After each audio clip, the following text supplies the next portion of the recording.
Hello, everybody. This is Anthony Bionis from Mission Start Podcast, and if you enjoy listening to us not only on the website but also on iTunes, be sure to check us out on Stitcher as well. Stitcher is an iPhone, Android app, also on other smartphones. You can download for free, and also registration is for free too. It's an app that you can listen to any podcast that is on there without ever downloading a file.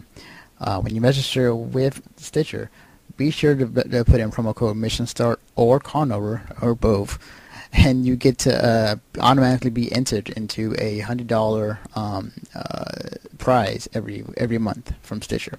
So be sure to check us out, support us, and we'll support you guys.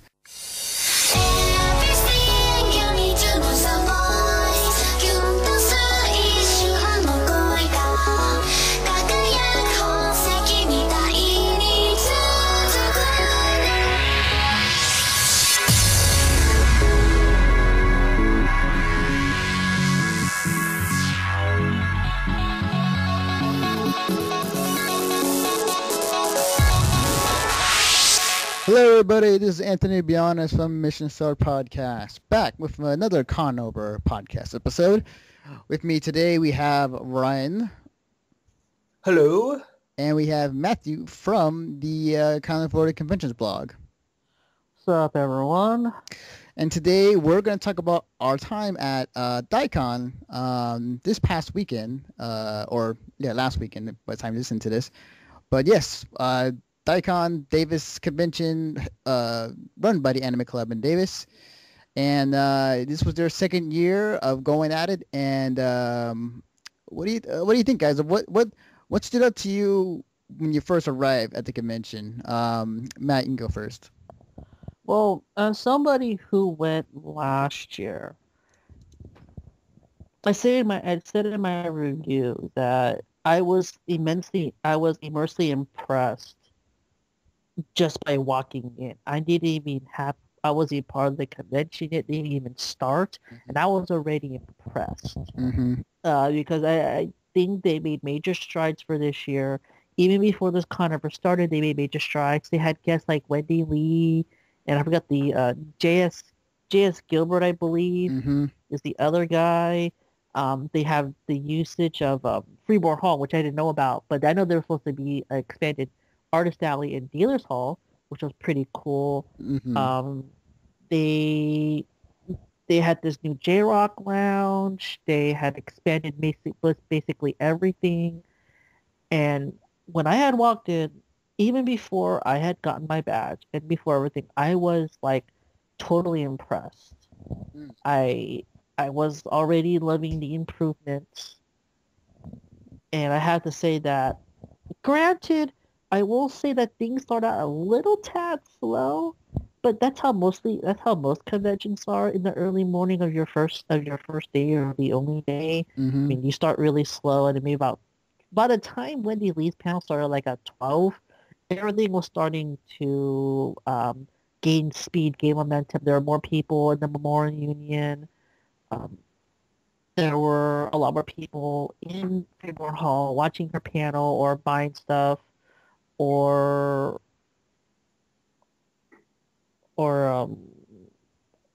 attending the other stuff. Right.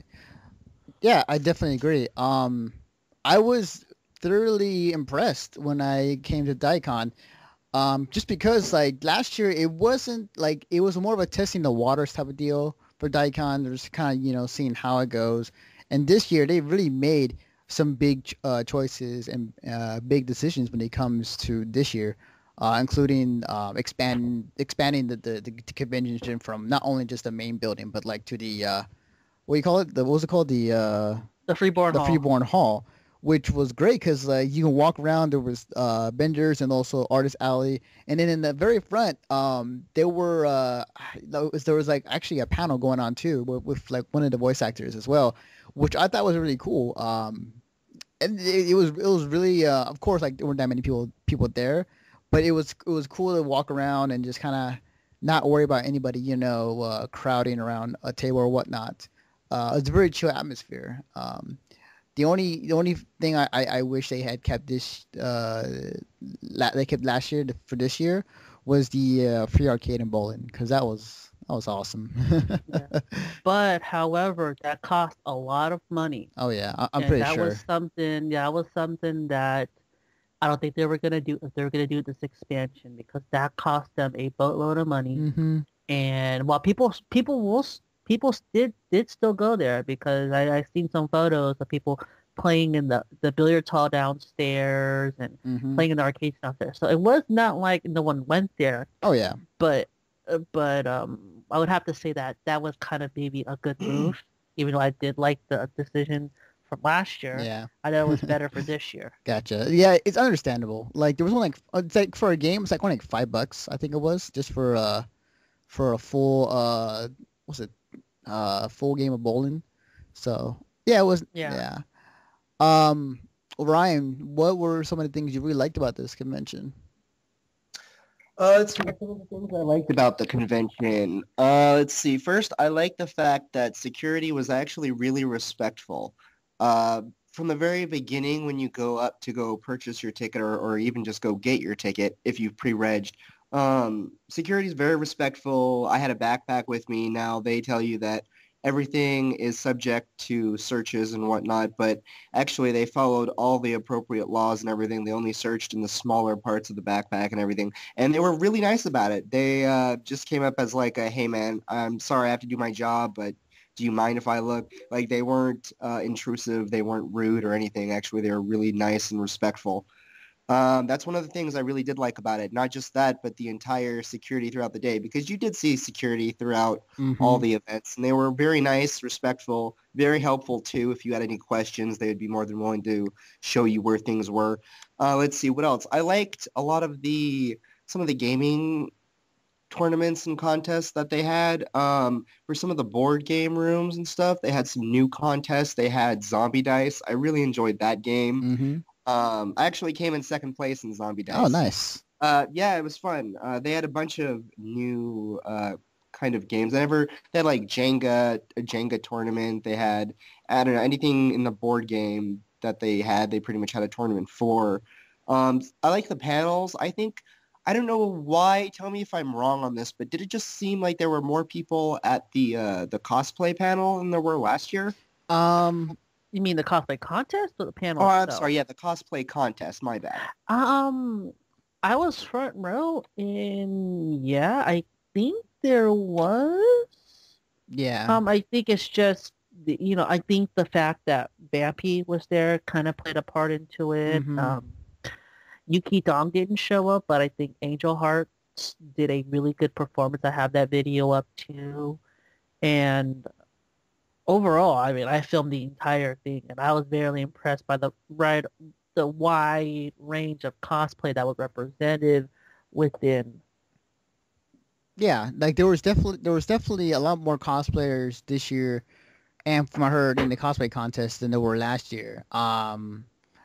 Just in general, there were a lot more people this year than there were last year, and it's a sign of growth and it's a sign of Daicon growing, which is cool. Like it's a great thing to see. Now, here's some inside information, and I'm not sure if I can share this, but I'll share it anyway. Like do it, Um, do it. Last year, the gaming room, the console gaming was in a separate room from console gaming, the competitive room. Right, Oh, right. yes, I remember this. Now, what I heard, now this is maybe I have to talk to some people that ran it.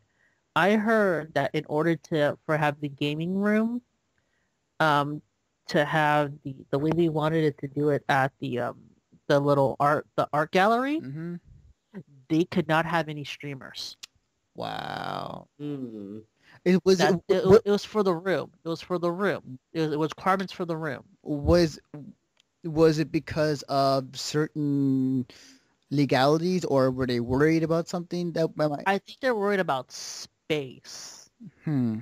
because I think what they did for this year is they combined both everything console related into one room. Right. They condensed it all so that they could fit more stuff like they could so that they can also leave it also on floors where people could uh find things more. Right. Right. Because you gotta okay, because last year where the League of Legends lounge was, that was the console gaming. and then the third floor had the competitive gaming.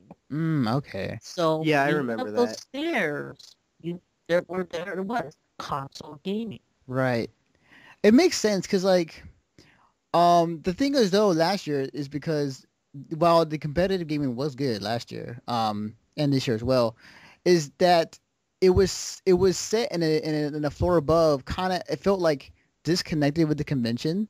Like it didn't feel like it was connected to the convention at all. It was just like something um that was just there for people to go and to see if they know where it's at. Um, I do like the fact that I mean, like, contrary to what some people may or may not like, is like I actually could do like it was in downstairs. It felt like it was it because gaming itself is already part of anime conventions and part of it already. And I like the fact that it was incorporated to the second floor of the convention where people can walk up and and play and whatnot. Um, Yeah, and then and once again, it was instantly accessible. mhm. It's kind of like how anime does it. Oh You yeah, walk one area and there it is. definitely.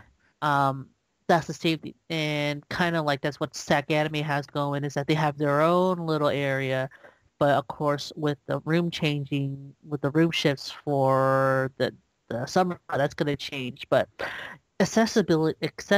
I mean, it felt like everything was accessible. Where I know I'm not saying I'm not complaining about walking, but I knew where everything was. Oh yeah, definitely. Because of the area and the two buildings that were used, um, it was really accessible to walk from one place to another, and it wasn't big. Like it's still relatively small, which is a good thing in some aspects, but it wasn't too small like AOD. um, but yeah, it was really easy to walk around from one end to the other. You weren't tired or anything like that, unless you went out and about, somewhere else. Um, the only other gripe I have with the convention is that I mean, I could be wrong just because I don't know Davis as well, but like, there isn't that many food places near the area. As far as they had some snacks and one upstairs in the panel room that you can buy, and also downstairs in the arcade and where the bowling's alley's at. But like no real restaurant or fast food place was like nearby unless you went and walked down. What was it? Yeah, you gotta go into downtown Davis for that stuff. Yeah. So obviously you missed the La Raza festival going on. Oh no, I saw that. And I saw Okay, I'm that. about to say. Yeah, like I saw that going on in the back. I was like checking it out. I was like, oh, that's pretty awesome. I was gonna go get food there, but I was in the middle of a tournament. Uh, well, I went. I actually went after the Wendy Lee panel. Hopefully, I didn't have to go get pizza again like I did last year. Right. So I went. There was basically it was La Raza Festival, but they were selling carnival food, and then I found bacon wrapped hot dogs. Oh my God, that sounds so good. Now, if they were smart, they should do this every year. Have Daicon the same day as that event. Oh, that'd be great. uh, But no, it was kind of cool, and it was and then I yeah I do have some complaints about that. But then again, it's a university. yeah, it's true. And Yeah. I wrote this in my review that a lot of the answers to why a lot of things did not happen was because the university. Yeah, I think you're right. I think One of the big gripes that people were kind of having was how come the masquerade was not held in Freeborn Hall? yeah, that's a good question. And you know what, Miles Thomas, the guy, not the CEO, but the chair of, what he said? What? The university. Really? It was the university. They they didn't want having. They were okay with having Wendy Lee and in J.S. Gilbert's panel, but they didn't want something as potentially loud as the Masquerade in Freeborn Hall. They kind of wanted to keep Freeborn Hall's noise to a minimum.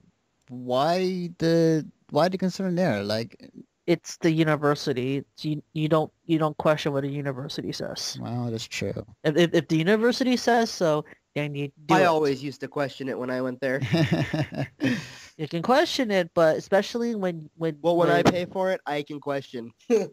Yeah, but it wasn't too. I mean, it was kind of packed. I mean, we'll see next year. Maybe people will bring it up, and then they'll figure something out for next year. Right. But for right now, we can best say that you know what, it was just how it was. It's not like it's not like a convention had the full area for them to use. So it's not like a Fanime scenario where they have the entire building and they can allocate wherever they want. Right. Yeah, definitely. Like you were, if you're using the school, you're kind of going by their rules. I'm curious to see what are the numbers were for this year, attendance wise, compared to last year. Because I know there were more people here this year, definitely more than last year. But I'm just curious for like what the numbers are, just to talk with the old brain. Um, but yeah, like it was very interesting that they did that. Um, Ryan, as you walked around the convention, was there any like the cosplay qualities of Daicon is kind of hit or miss, just because like it's still a part of a small convention, but did you feel like there were like a few good ones that were still out there at this year's Daicon? I'm not really sure what you're asking me there, Anthony. Are you asking the quality of the cosplay that was out? Yeah, like as far as like there were some good ones, and there were some cosplays that were good, but not as good. Oh yeah, I mean, most of the good cosplay happened at the cosplay contest. I Yeah. mean, I did see some good cosplays walking around and whatnot, and Hmm. especially in that main kind of entryway Right. when you first enter the con. But most of the really good ones I saw at the cosplay contest. Like that's where people actually went and put on their real hardcore cosplays and stuff. I think I saw I want to say the guy from Halo. Oh, No, no, that's not Halo. That's Tiger and Bunny. oh, him. Oh, Yeah. okay. There we go. Yeah. Yeah, I saw that's him from one the of back. this. I didn't quite see his face, so I wasn't quite able to tell. Right. Right. Yeah, yeah, I would, people definitely think it was all green, but yeah, that's from Tiger and Bunny. That's like one of the superhero suits that one of the wear. Okay. Yeah, I gotcha. Okay, yeah. Yeah, there were But some good yeah, ones there though. Okay. Yeah, there were some good ones there. Obviously, like this is an anime expo or anything like that, and like for some people, like they were testing out cosplays before anime just because it's about like a week or two away from yeah, this is like one of them cons where yeah, you kind of like you just throw on something that you know you're gonna wear, Mhm. or you kind of wear it and see how it feels. And Yeah. I've always had like these little smaller conventions are kind of like test beds or Hmm. they're kind of like experiments. Oh yeah, definitely. I did the same thing last year, where I put on my Spider-Man outfit to test it out before anime. And yeah, it was a good thing too because I needed to fix a few things prior. Um, but yeah, so what else was there? My question. Okay, so I'm not sure if you know this, Matt, but um, how did they get so many like I won't say cosplay famous people, but also like some like a few like the like was it the two voice actors they managed to get on board. Like I'm just curious how they were able to afford that or how they were to do it. I'm not sure the inner workings of how to attain guests, but this is probably the basics, being real sincere, being really upfront, making sure that they're comfortable, making sure that they're good. Hmm. Um, there's been a lot of anti-stories about how cons have treated their Oh guests. yeah, yeah. Um, the most prominent example is how Komamoe at FanimeCon, I'm not Fanime, sorry, not FanimeCon 2000, I mean Anime Expo 2007, where on one end she kind of praised the staff, but at the same time they had no hotel for her. Hmm. We don't really know what's gonna happen, what happened on that weekend for Halco, Right, definitely. but it was just a bad example of how um um on how guests can be treated. I mean, I was reading this article from, I mean, it was not an article. It was an article from the Philippines, and our folks down at Scarlet Rhapsody showed me this, and it was something about a Philippine cosplay event. And apparently, one of the guests did not have accommodations, or no one would have picked her up from the airport. Mm. Wow. So it's things like that. I mean, there's a lot of stories to it, Mm-hmm. but I'm guessing what you do is just, just make sure you're good and genuine, and make sure that you're you're doing the best you can to accommodate. I mean, granted, there are some voice actors that are known for not being accommodative, Right, right. but I mean, you all you all know who that would be. Oh yeah, definitely, definitely. Okay, Yeah. but but it's just that's just how it is. I mean, Mm-hmm. But that, yeah, I was surprised they were to get a few guests like that in the first place. It was like, wow, now what I'm more surprised of is how the League of Legends Club at UC Davis has so much support from Riot Games. really? Yeah, all that's all. Did you see like everyone that was wearing all those hats and Yeah. wearing the merchandise? That's official merchandise from Riot Did Games. they give them all the stuff to give away or to for the con? No, that's I think so, but that's also because they're so. I mean, this club is so close. They're basically almost, I want to say, sponsored, Really? I didn't even know that. but Yo. I mean, if you looked at their system, I mean, like you pay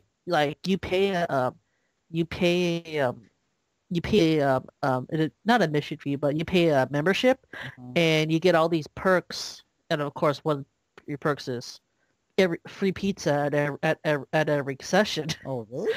But that's also the one way that you gain points Ah, for playing. And there were a lot of people. I mean, a lot of people that I knew were playing this game. I'm like, wow. I mean, these types of games have been on the rise, Oh yeah, definitely, and definitely. we, you hear about Dota 2, StarCraft 2, League of Legends. These type of PC games are rising, especially within the college circuit. Wow. Yeah, yeah, it definitely it is. Definitely is. I didn't know that the Davis crew has such a strong connection of Riot. Which is cool. That's awesome. Wow, that's really cool. Um, so I'm trying to think, was there anything else that really stood out for Daicon? It's like, cause like the one other thing I do want to say is that I really enjoyed the musical lounge, like the bands were playing. Of course, like not they weren't as crowded as in some conventions, but it was really chill. I sat down for a few songs and they were great bands too. So it was really cool, really chill. I really enjoyed that. Um, and yeah, like yeah, it was a really overall like Daikon was pretty fun. I think they have gone uh one big step than they did last year because now I think they have a good sense of where they're at and what they can do and what they can expand on.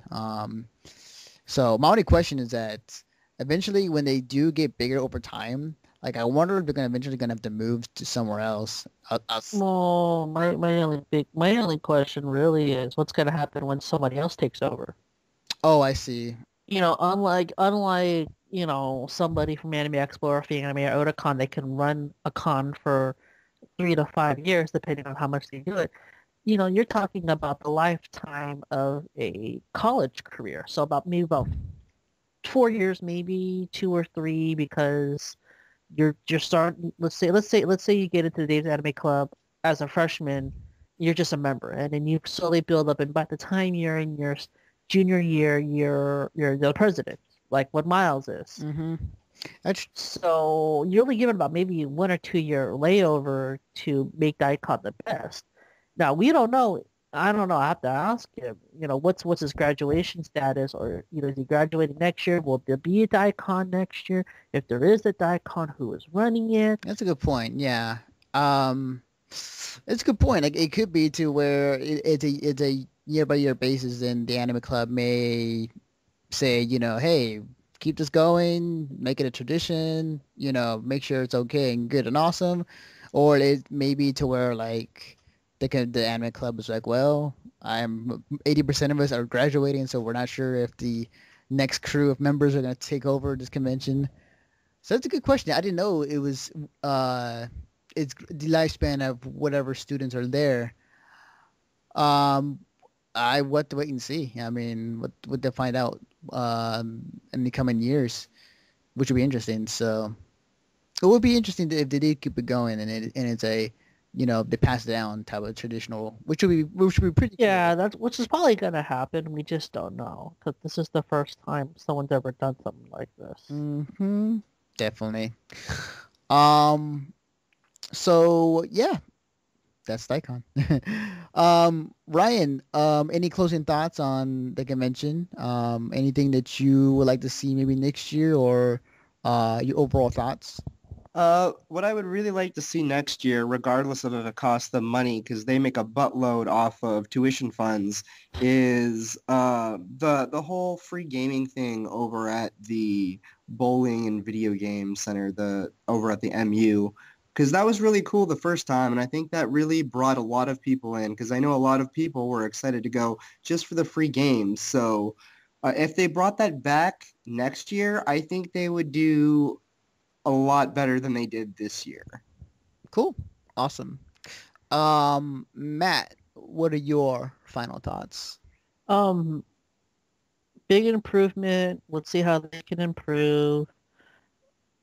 That's all I have to say. Gotcha. Um, and I mirrored the opinions of what both Matt and Ryan said.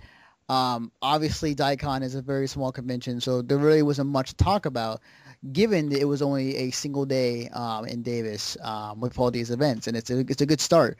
Um, but I feel that because I wish I had more time to go around and go to other places of the convention to check out the other panels and whatnot. But I felt like the events and everything they put on for that day, as awesome as it was, I felt like it could have been where maybe they needed another day. If I had one complaint though, is the Pokemon room was no one knew where the Pokemon room is. uh, And it was interesting because somebody for one of my videos from last year said, "Hey, you didn't tour the Pokemon room." I'm like, "Well, I didn't know where the Pokemon room was. It was apparently on the third floor." uh, So I'm like, it was kind of a little bit out of the way, but yeah, I gotcha. it's a little small. And of course, there was a lack of a viewing room. There was a viewing room. It Well, just so happens to be the same room as the panel room was. yeah, it was a piano room, but last year they had a dedicated one, and I think that's also kind of like the condensing to make sure everything was in a centralized area. Oh yeah, They condensed it all yeah. because it was in a whole different section. I remember like it was you walk this way and walk that way, then walk that way, then walk that way. Oh, there you are. But it's like they condensed it all, and that was kind of good. Yeah, definitely. I think that was the one thing that I liked about this year than last year. Because I was looking for the video viewing room, but I couldn't find it last year. Um, but as I was saying, like, yeah, we'll hope to see how Daikon goes about its convention career for the oncoming years. So yeah, thanks again, guys, for joining me for this short and sweet podcast. And yeah. Yeah, it's funny. It reminds me of whenever like there's dead silence. Like it reminds me of the like in the NBA, some of the basketball games, especially now in the playoffs. Like whenever a basketball player like will shoot the ball and like either make it or miss it, and nobody gives him a hand or like to like clap his hand or whatnot. Like he'll just Well, do it himself. Like he'll fake it. It's like nobody will do it. I'll do it myself. Um, Anyways, Matt, where can they find you on the internet? you can find us. You can find me and my crew at the California Conventions blog, caliconblog.net. If you want to hit us up on Facebook, Twitter, YouTube, just put in any of those dot caliconblog.net. So you want to hit up sorry, Facebook, just hit us up at facebook.caliconblog.net. You could see us at Fanime as well, though. Yeah. We all will be there. Well, except for Matt. Yeah, I got some other things to take care of. Yeah, gotcha. But yeah, seriously, guys, go check out California Conventions blog, especially their Facebook feed where they've been cranking out some awesome articles and stuff. It's like been like awesome. Yeah, to you read. want to read about stuff with the cosplay versus consent thing? Yeah, we're the ones that are like jumping on just posting anything. No, I love it though. I love it. Um, Ryan, where can they find you on the internet? They can find me and the rest of the Mission Start Podcast crew at www.missionstartpodcast.com. Awesome. And yes, like Ryan said, you can find this podcast along with our other work, reviews, previews.